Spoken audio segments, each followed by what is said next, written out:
And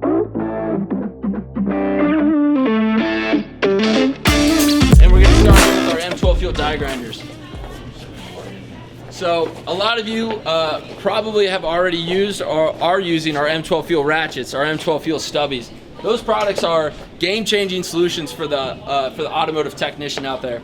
And what's great about the M12 system is you can get a lot of power out of a small pack.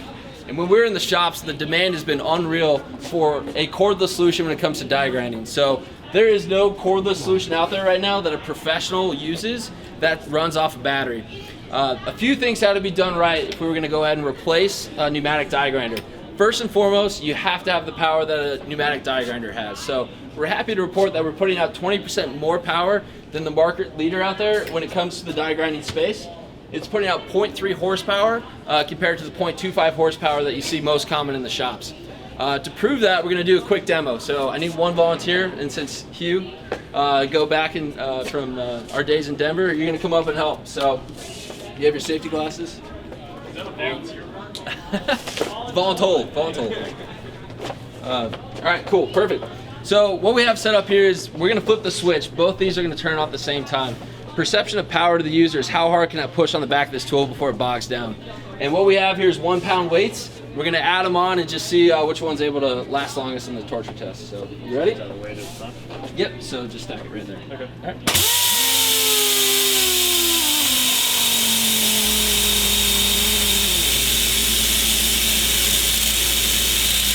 Alright, so the pneumatic competition's already cut out. It doesn't have the power to get more coming, so do you mind if I borrow the weights?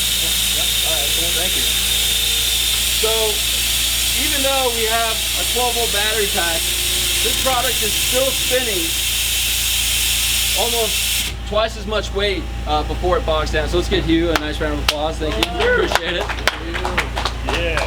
So absolutely, we have the power to replace a pneumatic die grinder with this battery pack.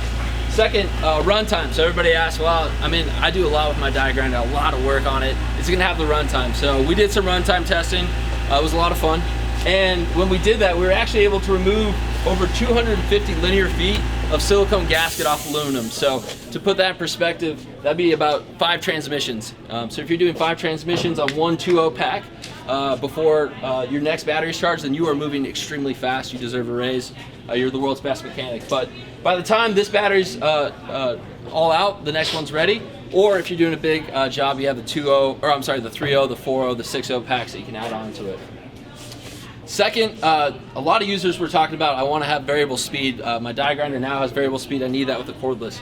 We took it the next step further. So if you look up here, there's a lot of different accessories that you can use with your die grinder, but they all have max RPMs. That was news to a lot of the mechanics out there. So it's great now because you can actually read on the back of your accessory what the max RPM is, and then dial it in with our speed control here so you can operate safer. So mode 1 is going to give you 10,000 RPM, mode 2 is 15, mode 3 is 20, and then mode 4 is 25,000 RPM all-out power. So great to operate a little bit safer, but also great. Think about aluminum, surface. You don't want to actually damage it. You just want to get the material off. So spinning at a slower RPM, variable speed, trigger. Those are great things for the user. And then finally, we had to make this product compact as possible. So not only you're dishing the hose, the compressor, we have some great videos of users trying to reach for their air hose as they use this product. Don't have to worry about that anymore. It's also a lot quieter, so as you come up and use this, you hear the compressor kick on. That's a constant thing that users are dealing with in the shop. So no noise, it's a lot lighter, but it gets into a tight spot, and at the end of the day, you can put it in your tool storage, put it there, and move on to the next job. Don't have to worry about that taking up too much space.